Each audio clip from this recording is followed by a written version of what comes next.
तो दोस्तों, रोज़ की तरह अनलिखनी ब्लॉग में सबका हार्दिक स्वागत है। सबके मंगल भविष्य की कामना के साथ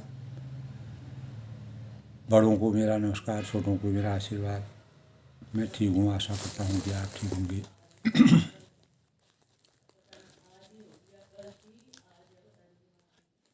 आज बालकांड का प्रसंग दोस्तों रामचरितमानस में चल रहा है, जिसके अंतर्गत चिदानंद सुख के धाम, मोह मद और काम से रहित शिव जी संपूर्ण लोगों को आनंद देने वाले भगवान श्री हरि श्री रामचंद्र जी को हृदय में धारण कर भगवान के ध्यान में मस्त हो जाते हैं और पृथ्वी पर विचरने लगते हैं।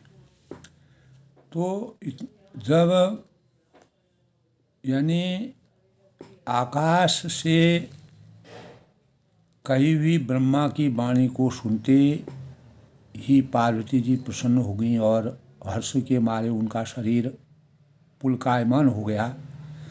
तब याज्ञवल्क्य जी और भरद्वाज जी आपस में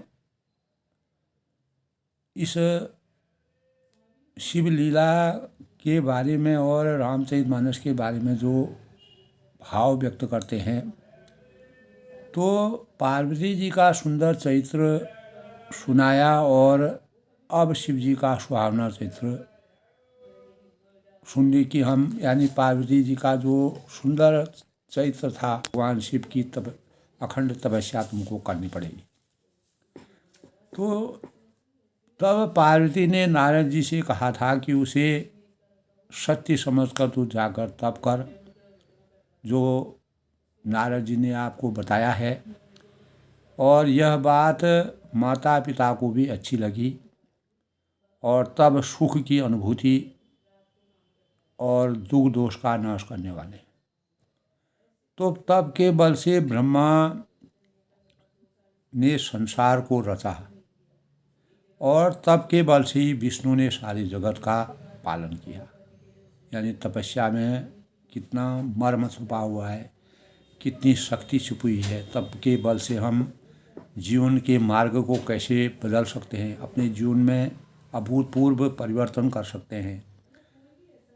तो तब के बल से ही शंभु रुद्र रूप में जगत का संहार करते हैं और तब के ही बल से शेष जी और पृथ्वी का भार धारण किया। तब के बल से ही सुर और असुरों ने ब्रह्मा विष्णु महेश की पूजा करके अनेक प्रकार के वरदान प्राप्त किए। यानी असुर जो दैत्य रूप में यानी राक्षस रूप में जन्म हुए, उन्होंने भी तपस्या के बल से ही भगवानों की प्राप्ति करने का श्रेय प्राप्त किया।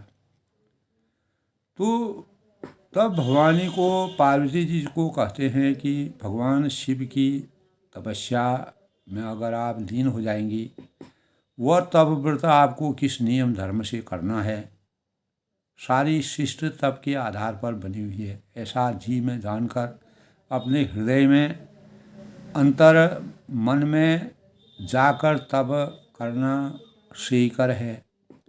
और साक्षात रूप में जब स्वप्न के रूप में साक्षात प्रभु के दर्शन होते हैं तो प्रभु आपकी परीक्षा लेना चाहते हैं। तो यह बात सुनकर माता को बड़ा आश्चर्य हुआ और उन्होंने अपने पति हिमवान को बताया जो हमारे अंतःकरण में संदेह है शिव जी के प्रति। तो जब पार्वती जी की तपस्या तो तप करने का उनको श्रेय प्रदान हुआ पार्वती जी को। तो मात पिता ही बहुविधि समझाई, चली उमा तप हित हर्षाई, प्रिय परिवार पिता असमाता, भये विकल सुख आवन माता। तो शिव जी की लीला, जब सती ने दक्ष के यज्ञ में योगाग्नि में प्रवेश करके पार्वती के रूप में अवतरण लिया और भगवान शिव ने दक्ष के अहंकार को, दंभ को समाप्त करने के लिए ब्रह्मा के द्वारा जो वरदान दिया था, उनको राजर्षि बनने का जो वरदान दिया था, तो अहंकार के बल से वह शिव जी से अप्रसन्न रहते थे और माता पिता को बहुत प्रकार से तरह से समझाकर बड़े हर्ष के साथ पार्वती तप करने के लिए चले गए। और प्यारे कुटुंबी पिता माता सब व्याकुल हो गए, किसी के मुंह से बात नहीं निकलती।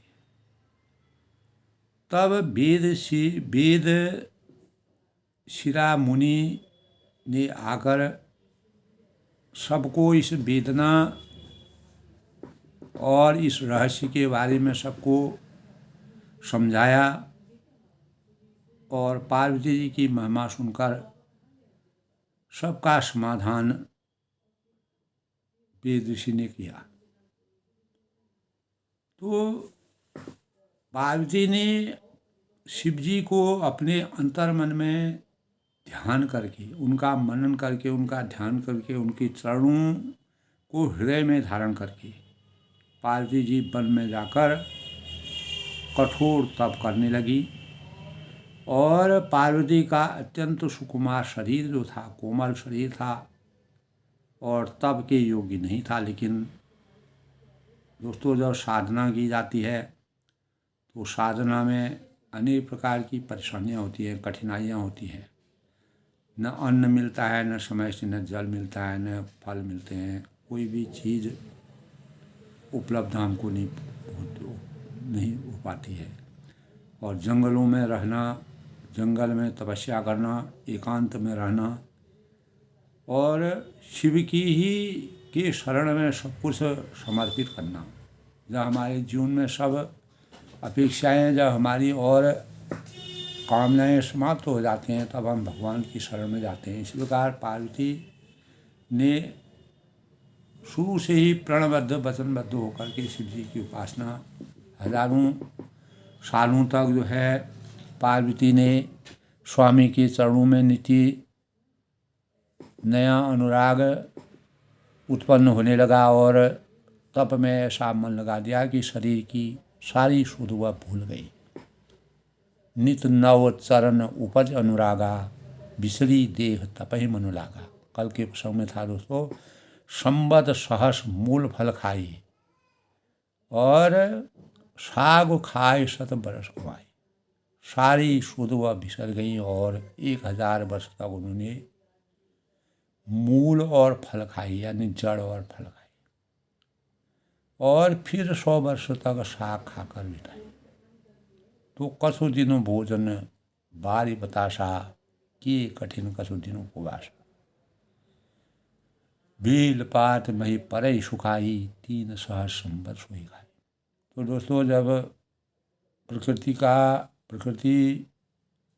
प्रकृति की उत्पत्ति हुई थी तो मानव इतना विकसित नहीं था और वह पेड़ पौधों की छाल, पत्ते, फल, फूल जो भी जंगलों में मिलते थे और जो अनाज का हम आज के परिवेश में अलग प्रकार के भोजन व्यंजनों को बना के खाते हैं, उसमें ये मानव इतना कुछ भी नहीं जानता था।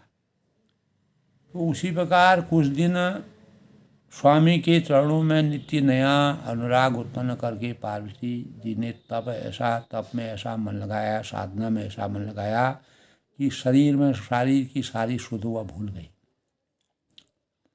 और 1000 वर्ष तक उन्होंने मूल और फल खाई, फिर 100 वर्ष तक साग खाकर बिताए।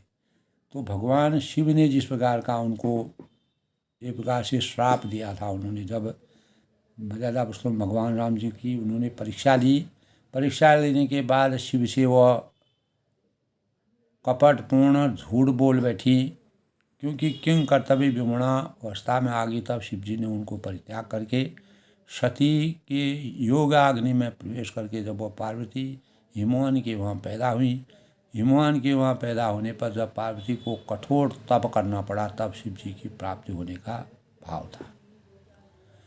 तो कुछ दिन तक जल और वायु का भोजन किया, केवल जल, यानी जिससे जल ही जीवन, जो जल से हमारा जीवन चलता है और हवा हमारे जीवन के लिए ज़रूरी है। और कुछ दिन तक कठोर उपवास में वो रही। तो बेलपत्र सूख कर पृथ्वी पर जब गिरते थे तो 3000 वर्ष तक उन्होंने खाया, ऐसा हमारे शास्त्र कहते हैं। तो तप में भी दोस्तों आसानी नहीं है। जो सच्ची साधना होती है तब होती है, उसमें भगवानों की प्राप्ति करना। तो पुनि परिहरी सुखाव नीव परना, उमई नाम तब भयं उपरना, देख उमई तब खील शरीरा, ब्रह्म गिरा भय गगन गंभीरा।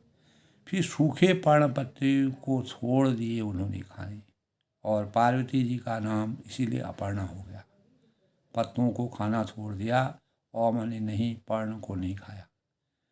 तो तब से उमा का शरीर बहुत ही क्षीण पड़ गया और आकाश में गंभीर ब्रह्मवाणी हुई।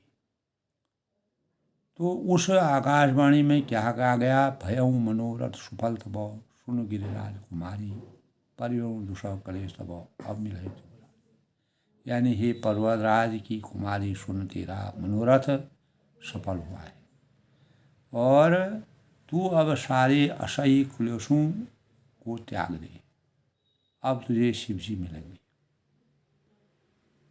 तो ये जब हे भवानी, धीर मुनि और ज्ञानी इस संसार में बहुत हुए हैं, पर ऐसा कठोर तप आज तक किसी ने नहीं किया। अब तू इस श्रेष्ठ ब्रह्मा की वाणी को सदा सत्य और निरंतर पवित्र दान का अपने हृदय में धारण। तो तब तेरे पिता बुलाने को आए, तब हट छोड़कर घर चली जाना, क्योंकि अब आपकी तपस्या पूरी हो गई है। तब तुम्हें सप्तर्षि मिलेंगे और आपको ज्ञान से आपको आसक्त करेंगे। तो इस प्रकार जो है आकाशवाणी होने, तो इस प्रकार दोस्तों आकाश से आकाशवाणी द्वारा कही हुई ब्रह्मा की वाणी को सुनते ही पार्वती जी प्रसन्न हो गई और उनका शरीर पुलकायमान हो गया। याज्ञवल्क्य जी और भरद्वाज जी आपस में संवाद करते हैं, वार्तालाप करते हैं कि हमने जो पार्वती का सुंदर चरित्र सुनाया, यह याज्ञवल्क्य जी भरद्वाज जी से बोले कि मैंने पार्वती का जो सुंदर चरित्र आपको सुनाया, अब शिव जी का सुहावना चरित्र सुनो।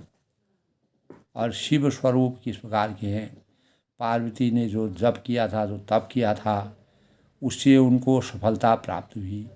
उसी संदर्भ में अब याज्ञवल्क्य जी जो है भरद्वाज जी को, यानी याज्ञवल्क्य जी भरद्वाज जी को शिव जी के सुंदर चरित्र, सुहावने चरित्र का वर्णन करते हैं। तो ये दोस्तों कल के प्रसंग में था। जब ते सती जाय तनु त्यागा, तब ते शिव मन भयो विरागा, जपई सदा रघुनायक नामा, जहाँ तहाँ सुनई राम गुण। तो जब से सती ने जाकर अपना शरीर त्याग किया, तब से शिव जी के मन में वैराग्य उत्पन्न हो गया। उन्होंने प्रण किया था कि अब पति पत्नी के रूप में मैं पार्वती जी को अगले जन्म में ही मिलूंगा, इस जन्म में नहीं मिलूंगा।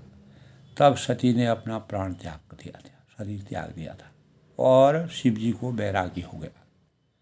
वे सदा श्री रघुनाथ जी का नाम जपते थे, परमात्मा में लीन हो गए, भक्ति में लीन हो गए। और एक तरफ जहाँ पार्वती भगवान शिव की आराधना में लिप्त हो गई, वहीं दूसरी तरह शिव जी भगवान राम जी की आराधना में लिप्त हो गई।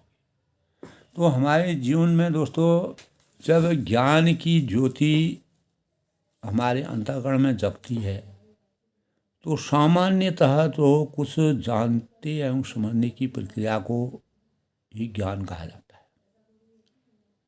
और जिस व्यक्ति के जीवन यात्रा ज्ञान की खोज की ओर बढ़ती है,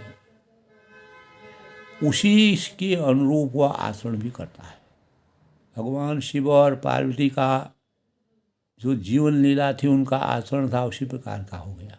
परिवेश वैसा ही मिल गया और वह कभी दुख अनुभव नहीं करता, किसी भी परिस्थिति में वह दुख अनुभव नहीं करते हैं।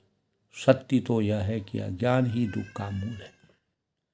अज्ञान रूपी अंधकार के कारण हम दुखों के समुद्र में डूबे रहते हैं और विद्वानों ने जो अनेक प्रकार के ज्ञाता हैं, ऋषि हैं, मुनि हैं, मनुष्य को बड़ा अज्ञानी कहा है कि जो अपने को बहुत ज्ञानी समझता है। यूँ तो मनुष्य दोस्तों को अनेक विषयों का ज्ञान हो सकता है। जैसे आज के परिवेश में मनुष्य विज्ञान की खोज करने में, अंतरिक्ष में पहुंचने तक अनेक प्रकार के शोध कर डाले हैं और असंभव भी संभव में परिवर्तित हो जा रहा है। तो इस प्रकार का ज्ञान उस विषय की विद्या एवं कला की जानकारी ही माना जाएगा।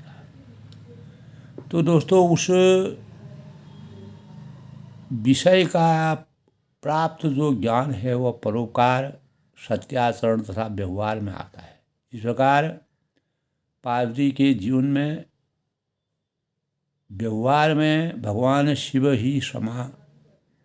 का समावेश था और वह ज्ञान की संज्ञा में, ज्ञान की पराकाष्ठा और तप की साधना की पराकाष्ठा से वह उस तप में किस प्रकार से सफल हुई, तब जो आकाशवाणी हुई।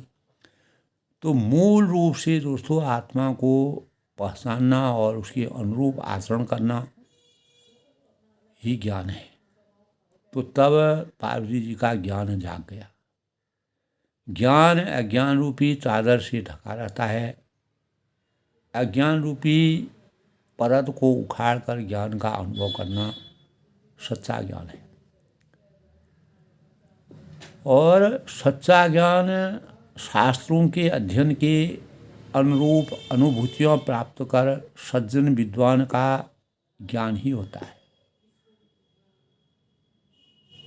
और ज्ञानी पुरुषों में दोस्तों अज्ञानियों के अंधकार को दूर करने की क्षमता होती है।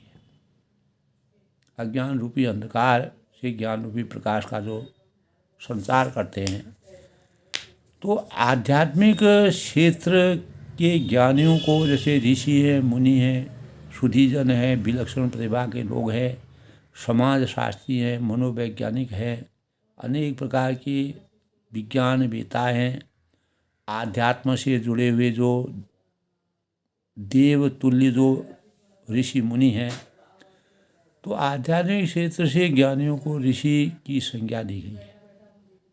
तो उनकी कल्याणकारी सोच को समाज व राष्ट्र हित में माना गया है।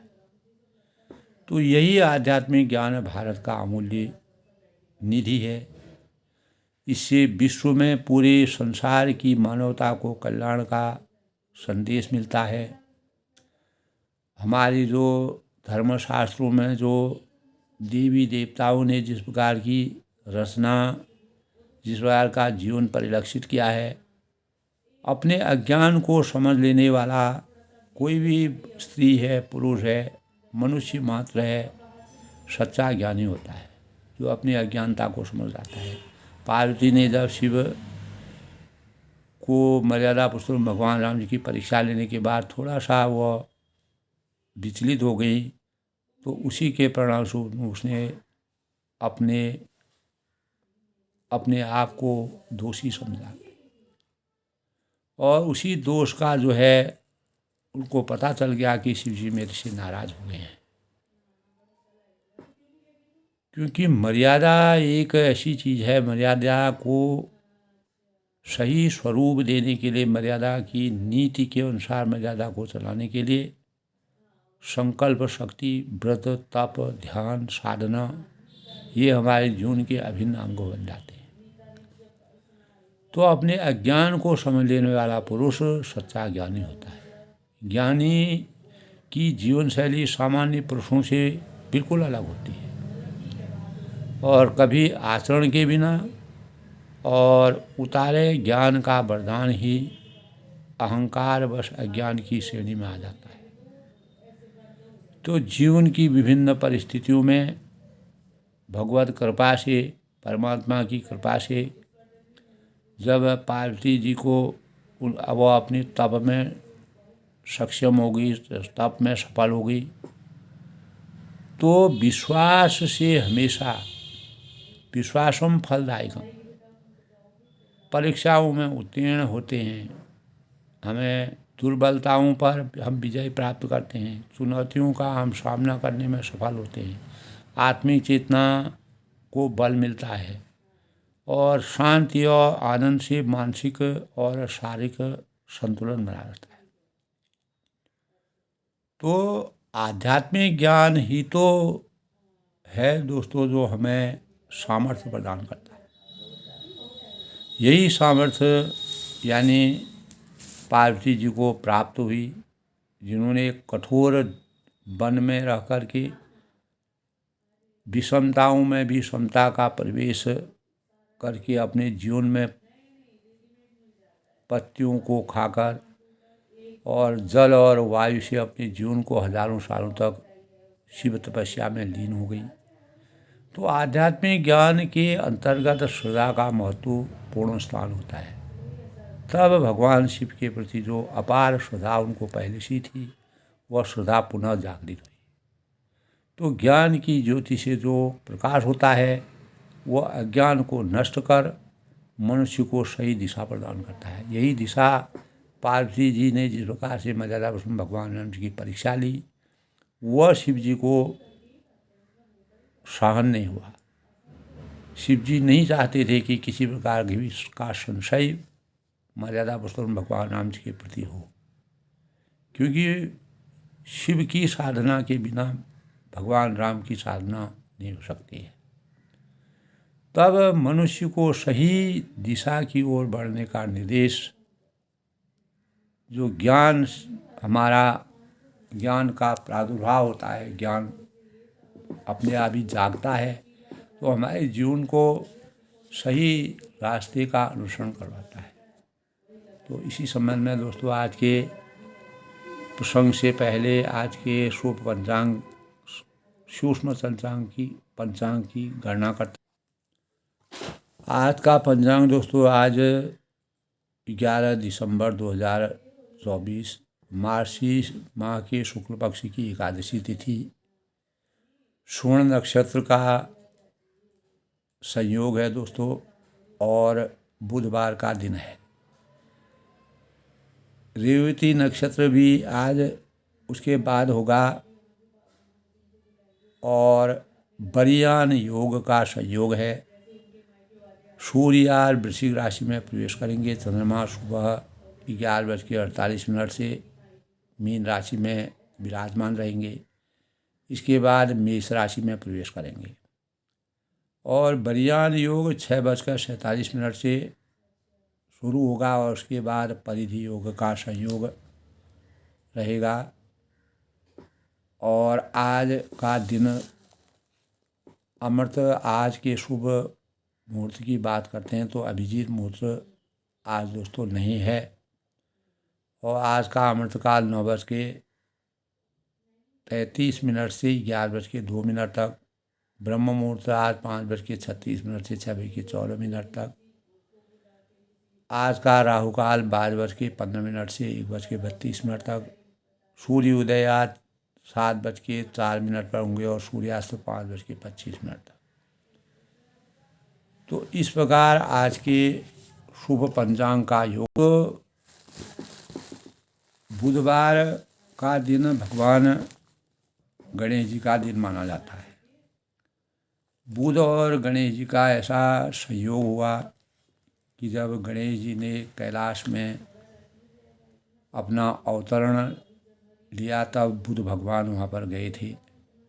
तब बुध ग्रह और गणेश जी का उन्होंने साक्षात दर्शन किया। तो इसीलिए बुधवार के दिन गणेश जी की पूजा करने का भाव है। गणेश जो हैं सभी देवताओं के प्रथम पूज्य माने जाते हैं। हमारे शास्त्रों में ऐसा विधि विधान है कि जब सभी देवताओं में इस प्रकार का रचना हुई कि इस ब्रह्मांड की परिक्रमा जो सबसे पहले करने में सामर्थ्यवान होगा वही सभी देवताओं में सबका पूज्य होगा। इसीलिए किसी भी पूजा गणेश जी ने सबसे पहले पृथ्वी मंडल की परिक्रमा करके अपने माता पिता की परिक्रमा करके उनका आशीर्वाद प्राप्त किया। तब देवताओं ने एक मत होकर के गणेश जी का प्रथम पूजन करने के भावों को व्यक्त किया। इसीलिए गणेश भगवान को सर्वप्रथम पूज्य माना जाता है। बुधवार की प्रकृति दोस्तों चर व सौम्य मानी जाती है और ज्योतिष के अनुसार यह भगवान गणेश और लाल किताब के अनुसार दुर्गा माता की पूजा का दिन है। बुधवार के दिन उपवास रखने से मानसिक विकारों से हमको मुक्ति मिलती है और बुधवार को जन्मे जो जातक होते हैं वह बहुत इनर्जेटिक होते हैं, प्रभावशाली होते हैं, मधुर वाणी वाले होते हैं और तेज बुद्धि के होते हैं और विद्या और में बहुत ही प्रगाढ़ होते हैं। उनकी रीजनिंग शक्ति बहुत अच्छी होती है। तो बुधवार सप्ताह का तीसरा दिन माना गया है और भगवान गणेश जी को समर्पित यह दिन हिंदू धर्म में पूजा उपासना धर्म पूर्ण गणेश जी की पूजा में दुर्वा और मोदकों का भोग लगाया जाता है। दुर्वा गणेश जी में चढ़ाया जाता है और बुध इस दिन दोस्तों बुध देव भी कैलाश पर्वत पर जब पहले बताया मैंने दोस्तों कि विराजमान जब अवतरित हो रहे थे पार्वती जी के द्वारा गणेश जी का जन्म हो रहा था तब उस समय बुधदेव वहाँ पर पहुँचे और बुधदेव में विनायक के दर्शन होते हैं। विद्या बुद्धि और सुकृति के मानक माने गए। तो गणपति गजाननं भूतगणासेवितं कपिजम्बूफलसारभक्षं उमासुतं शोकविनाशकारकं नमामि विघ्नेश्वर पादं। यानी ओम श्री सौभाग्य गणपति वरवरद सर्वजन बस मानयो स्वाहा। वक्रतुंड गणेश जी के बारे में कहा गया है वक्रतुंड महाकायो सूर्यकोटि संप्रभो निर्विघ्नं कुरु मे देव सर्वकार्येषु सर्वदा। ओम गण गणपति नमः। ओम गण गणपति नमः। तो इस प्रकार ज्ञान की तलाश करने और जीवन में सुख की कुंजी के रूप में गणेश जी की पूजा की जाती है। गणेश जी बुद्धि से जीवन में अनेक चुनौतियों का हम सामना कर सकते हैं। गणेश जी का आशीर्वाद प्राप्त होता है तो हमें अनेक प्रकार की शिक्षाएं मिलती है। हम अंधकार से छुटकारा पाते हैं। प्रकाश स्तंभ का ये द्योतक के रूप में माना जाता है। माता लक्ष्मी ने गणेश जी को दत्तक पुत्र के रूप में स्वीकार किया था और गणेश जी को माँ लक्ष्मी ने वरदान दिया कि जो मेरी पूजा की और तुम्हारी पूजा करेगा वह हमेशा लक्ष्मी और धन धान्य से परिपूर्ण होगा। तो गणेश हिंदू साहित्य में हिंदू धर्म में हाथी देवता गणेश जी के प्रतीक के रूप में माने जाते हैं जो सुरक्षा और मार्ग की बाधाओं को दूर करने में सामर्थ्यवान होते हैं। तो हमारे शास्त्रों में ऐसा विधान है कि कलयुग में गणेश जी का अवतार होगा और उसका नाम धूमकेतु जो समाज में फैली हुई बुराइयों बाधाओं को दूर करने के लिए लोगों में सद्बुद्धि देने के लिए गजानन भगवान अपने इस अवतार को प्रकट करेंगे। तो गजाननं विघ्नेय वक्रतुंडाय धीमहि तन्नो दंती प्रचोदयात्। तब गजानन भूतगणासेवितं कपिजम्बू फलचार भगनु उमा सुतुं सो विनाशकारण नमामि विघ्न। यानी दुखों को हरने वाले और सुखों के मानक गणेश जी का पूजन पूरे भारतीय दर्शन में सभी देवी देवताओं के पूजन से पहले गणपति देवता का पूजन किया जाता है, जिससे हमारे जीवन में सभी देवता खुश होते हैं। किसी भी देवता के पूजन करने से पहले सबसे पहले गणेश जी का पूजन किया जाता है। ये हमारे शास्त्रों का विधान है। और गणेश जी के जब तक प्रसन्न होंगे तब तक हम किसी और देवता को प्रसन्न करने में सक्षम नहीं हो सकते हैं। इसीलिए किसी भी पूजा से पहले गणेश जी का पूजन करना अनिवार्य माना गया है। दोस्तों, अब चिदानंद सुख के धाम मोह मद और काम से रहित शिवजी संपूर्ण लोगों को आनंद देने वाले भगवान श्री हरि रामचंद्र जी को हृदय में हमेशा धारण करने वाले भगवान जो परमात्मा परमेश्वर भगवान रामचंद्र जी की भक्ति में हमेशा तल्लीन रहते हैं, मस्त रहते हैं, पृथ्वी पर विचरने लगे। तब उनके बारे में याज्ञवल्क्य जी जो है वह भरद्वाज जी को कहते हैं कि अब तक जो है पार्वती के चरित्र का हमने गुणगान किया, अब जो है शिव जी के जीवन का हम शिव जी के गुणों की कथाएं कहने लगी। चिदानंद सुखधाम शिवो विगत मोह मन काम विचरहि रही धरि हृदय सही सकल लोक। तो भगवान के ध्यान में मस्त हुए पृथ्वी लोक में विचरते हैं। कतहु मुनि उपदेश ज्ञाना कतहु राम गुण करें बखाना जतभी अकाम ततभी भगवान भगत विरह दुख दुखित सुजाना। तो वे कहीं मुनियों को ज्ञान का उपदेश करते हैं और कहीं श्री राम जी के गुणों का वर्णन करते हैं। यद्यपि अकाम तदपि भगवान, यद्यपि सुजान शिव जी निष्काम है, भगत विरह दुख दुख सुजाना, और तो भी वह भगवान अपने भक्त सती को वियोग के दुख से दुखी है। तो फिर भी वह मतलब इतना परित्याग करने पर भी वह वियोग की अग्नि की ज्वाला उनके अंतःकरण में है। यही विधि गया हूँ काल बहु बीती नित न होय राम पद भीति नेम प्रेम शंकर कर देखा अविचल हृदय भगत गए देखा। तो इस प्रकार बहुत समय बीत गया। श्री राम जी के चरणों में नित नहीं प्रीति उनकी निरंतर बढ़ती रही। जैसे जैसे भक्ति बढ़ती रहती है, भक्ति में हम पूर्ण रूप से भक्ति के स्वरूप में लीन हो जाते हैं, ब्रह्म में लीन हो जाते हैं।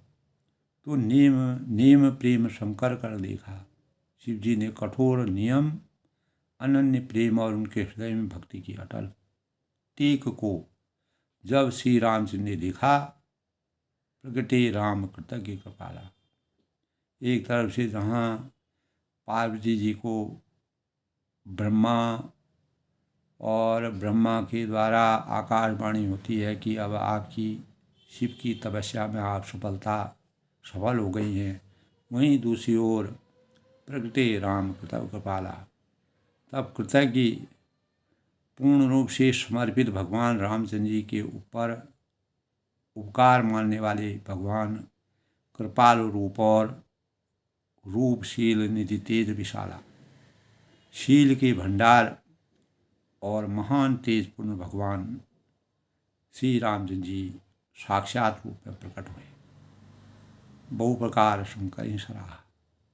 उन्होंने बहुत प्रकार से शिव जी की सराहना की और कहा कि आपके तुम बिनु अस व्रत को निर्वाह, आपके समान जो कठिन तपस्या है, व्रत है, ध्यान है, कोई नहीं निभा सकता है।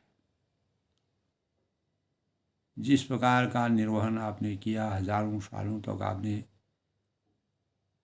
वैरागी का जीवन व्यतीत करके और पार्वती को एक छोटे से गलती के कारण उनको हमेशा के लिए परित्याग करके अपना वैरागी जीवन यापन कर दिया। तो इस सृष्टि में ऐसा जीवन न आज तक हुआ, भूतो न भविष्यति, न भविष्य में होगा। बहुबुद्धि राम शिव ही समझावा।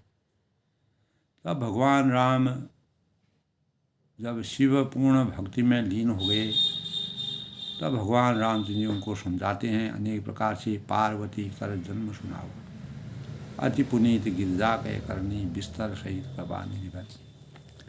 तो रामचंद्र जी ने बहुत प्रकार से शिव जी को मनाया, समझाया और पार्वती का जन्म सुनाया कि हिमवान के वहाँ पार्वती का जन्म हुआ है और उन्होंने आपकी घोर तपस्या की है। कृपा निधान श्री रामचंद्र ने विस्तार पूर्वक पार्वती की अत्यंत पवित्र करनी और जो तप व्रत उन्होंने किया, तो ध्यान लगाया था, उसका पूरा ये सब राम की लीला थी दोस्तों। और अब विनती मम सुनाऊं शिव, जो मोह पर निज नेव। अब भगवान रामचंद्र जी जब दोनों की परीक्षा में निपुण हो गए, भगवान रामचंद्र जी इतनी कठोर परीक्षा दोनों की थी, तो हृदय परिवर्तन इसी को कहते हैं दोस्तों। जब भक्ति के भावों में मानव जीवन तल्लीन हो जाता है, तो वह सांसारिक मोह माया बंधन अनेक प्रकार से विरक्ति प्राप्त करके भगवान में लीन हो जाते हैं। श्रद्धा इसी को कहते हैं। अब विनती मम सुनऊ शिव। तो भगवान राम जी शिव से विनती करते हैं कि उन्होंने शिव जी से कहा कि शिव जी, यदि मुझ पर आपका अपार स्नेह है, श्रद्धा है, भक्ति है, भाव है और मुझे आप मनसा वाचा करुणा से अगर मानते हो, जाय निभाव हूँ शैल रही। तो अब आप मेरी विनती सुनिए और मुझे यह मांग दीजिए कि आप जाकर पार्वती के साथ विवाह कर लें। यानी मुझे जब मांगें, यह दीजिए कि आप जाकर पार्वती के साथ विवाह कर लें, पुनः आप विवाह कर लें। जो आपने जीवन भर पति पत्नी के रूप में त्याग किया था, उसको पुनः अर्पण कीजिए, उनसे विवाह कीजिए, क्योंकि उन्होंने पुनर्जन्म ले लिया है। आपकी भक्ति में वह सफल हो गई हैं। अनेक देवी देवताओं ने जो भक्ति, ब्रह्मा जी ने जो उनकी परीक्षा ली, उस परीक्षा में तप, साधना, श्रद्धा भाव से आपके ऊपर जो उनका ध्यान लग गया, तो कह शिव तदभि उचित असनाही, नाथ बचन पुनि मेट न जाही। सिर धरि आय सो करियो तुम्हारा, परम धर्म यह ना तुम्हारा। तो शिव जी ने कहा कि यद्यपि ऐसा उचित नहीं है, नाथ बचन पुनि मेट न जाही, परंतु स्वामी की बात कभी मिट नहीं सकती है, अमिट है। और सिरधरि आय सो करियो तुम्हारा। और हिनाद में यही धर्म है कि मैं आपकी आज्ञा को सिर पर रखकर उसका पालन सहर्ष करूँगा। यानी आपकी आज्ञा का पालन सिरोधारी है। मात पिता गुरु प्रभु के बानी, विनती विचार करिए शुभ जानी। इस सृष्टि में माता पिता गुरु स्वामी को बिना ही विचारे शुभ समझकर करना, मानना चाहिए, ये मर्यादा कहती है। और तुम सब भांति परम हितकारी, तुम्ही मेरे माता हो, तुम्हें माता च पिता तुम्हें हो, तुम्हें बंधु सखा तुम्हें हो, तुम्हें विद्या द्रविण तुम्हें हो, तुम्हें सर्व मम देव। यानी तुम सब भांति परम मेरे हितकारी हो।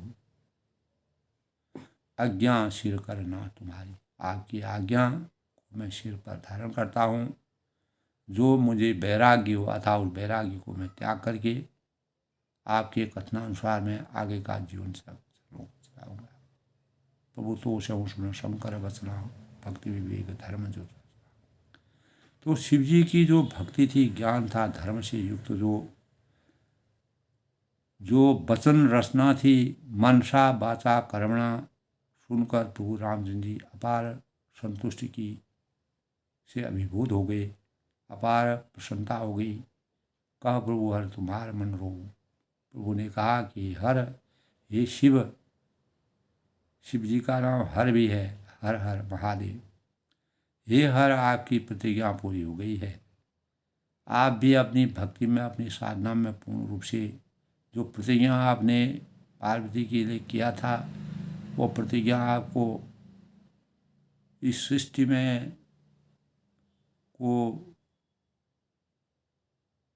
जो आपने जिस बात की प्रतिज्ञा की थी वह संपूर्ण की। आप तुमने जो कहा है उसे हृदय में रखना। अंतर ध्यान भय असभाषी। तब भगवान रामचंद्र जी इतना कहने पर भी, कहते हुए, ज्ञान दे करके, अपनी वाणी को कह करके, साक्षात रूप में अवतरित होकर के इस प्रकार कहकर श्री रामचंद्र जी अंतर ध्यान हो गए। तो ये दोस्तों भक्ति के भावों का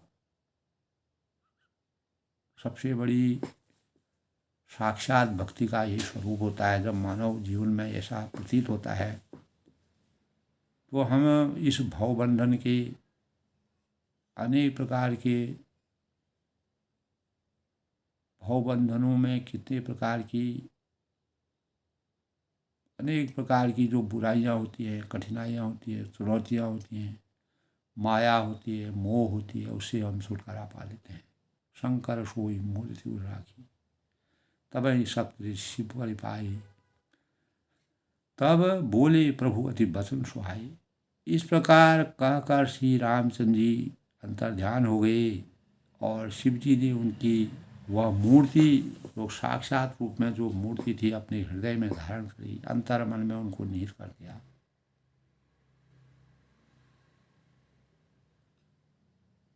तो सीता राम मई सब जग जानी, करहूँ प्रणाम जोर जुग जानी, तुम कपाल जा पर अनुकूला, ताय ने व्यापत त्रिविध भवसूला।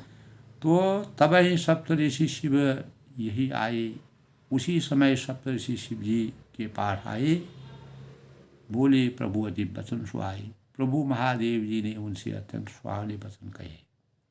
क्या कहा? पार्वती पही जाय तुम प्रेम परीक्षा ले, गिरे पेड़ पठियहूँ भवन दूर कर संदेश।